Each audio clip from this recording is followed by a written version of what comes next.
Hello, everybody. Hello. Welcome to Visual Communication in the Media. My name is Adam Rozeski. It's a pleasure to see each and every one of you. I'm so excited to have you all here for the end of week 2. That's right. We're getting toward the end. A lot of great things so far. And yeah, a lot of good stuff. Really excited with everything going down. I just finished everybody's grades. For some reason, I've been having some problems this week. And they were uploaded yesterday. And then they weren't. And thank you for your patience with all the stuff with my family. It's been a wild ride, but everything came out real well, and everything's good. So we did pretty good, and everything's finally calmed down. So thanks for your patience for that and the grades. Sorry they were a little bit late and having some issues, and finally they should be good. So if you have any questions, comments, concerns about the feedback, let me know.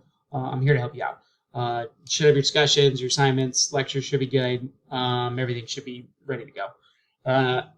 Those should be popping up a little early. So next time, I should have them by Thursday next time. So again, sorry, life has just been wild this week.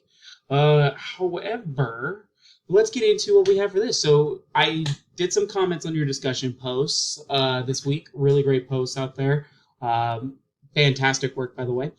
Also, I figured we'd talk a little bit about lines and how they work out with visuals and organization with sensory imagery. So let's do that real quick.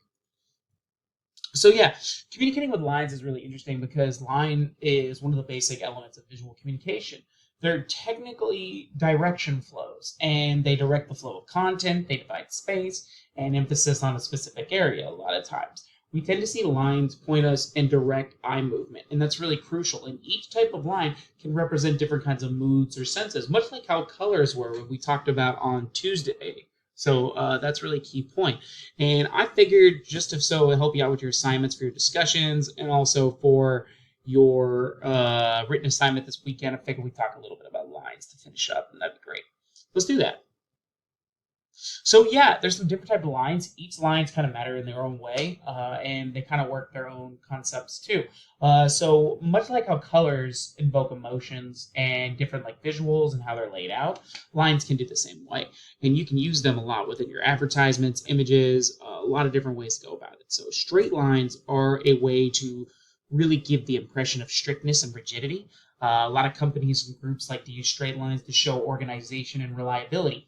That way they can showcase trust and they can show consistency. It's a really big thing, especially in business too, because they want to know that, oh, they're consistent. They know what they're doing. They're professional. It's a huge thing. Now, a lot of times there's also curved lines. When you see curved lines, they show playfulness, grace. These lines are more flexible, and you can have a lot more fun with these. These tend to see these more in like entertainment style posters or images, or like fun style businesses. We tend to see curved lines there. And a lot of groups or companies use these to show security or to put viewers at ease. If they're willing to have some fun with their art style and their pieces, then people can automatically, oh, this is a chill, regular place. So we can walk in because if they're having fun, we're having fun. So it works. Yeah, so those are two different lines that work really great in understanding emotion off that. But there's a couple other ones too. This one always kind of like hurts my eyes a little bit. So Diagon. Wow, maybe because I just spent some time at Universal recently, but I was about to say Diagon, but diagonal. Diagonal lines are really interesting because they're pleasant and stimulating to the eye a lot. They help direct the viewer's eyes. You tend to see diagonal lines that point towards specific areas, or they'll like direct them toward like targets a lot. Like say there's a target up here, you'll see a diagonal line point here. You see diagonal lines a lot in like architectural structures. Point those out to where things are very easy because they can point viewpoints that way. If anybody's like good with AutoCAD or something, which is like a drafting program that you see, you can build floor plans, designs for engineering equipment or anything along that lines. They have diagonal lines everywhere to direct eye movement. That's really crucial. Now, do be careful. Much like this image right here, using too many lines can cause confusion and tension, and your eye can kind of have a hard time focusing. And they're really used to promote exciting events because they're meant to direct eye movement. That's the really huge thing. Now, there's also thick, dark lines, which is kind of like the ones below. They're meant for boldness, they use for confidence and strength, meant for groups to appear successful. That's why you see them a lot for like sporting events.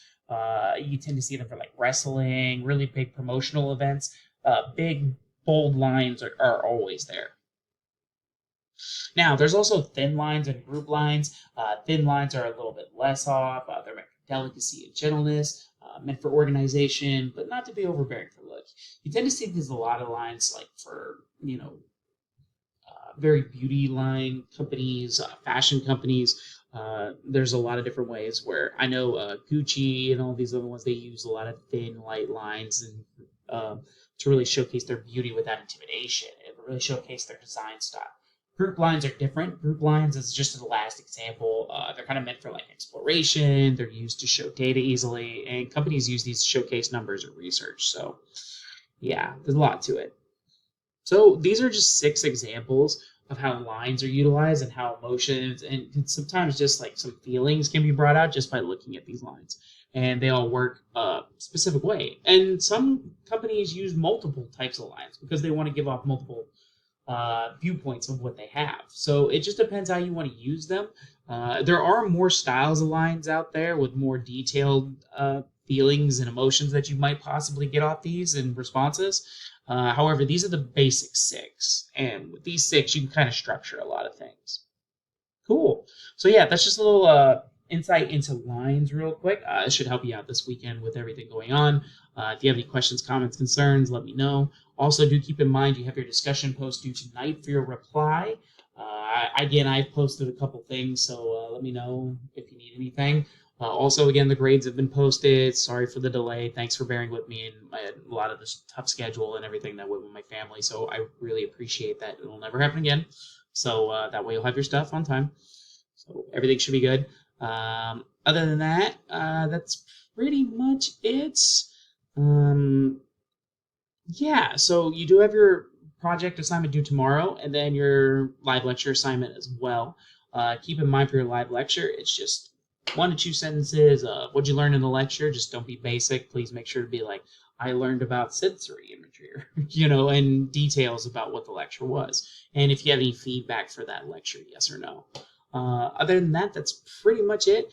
Lecture will be the same time next week on Tuesday, 8 p.m. Eastern, 7 p.m. Central, and that's pretty much it. All right, my friends, be safe, have fun, have a great weekend, get ready for Thanksgiving, and enjoy. Be safe.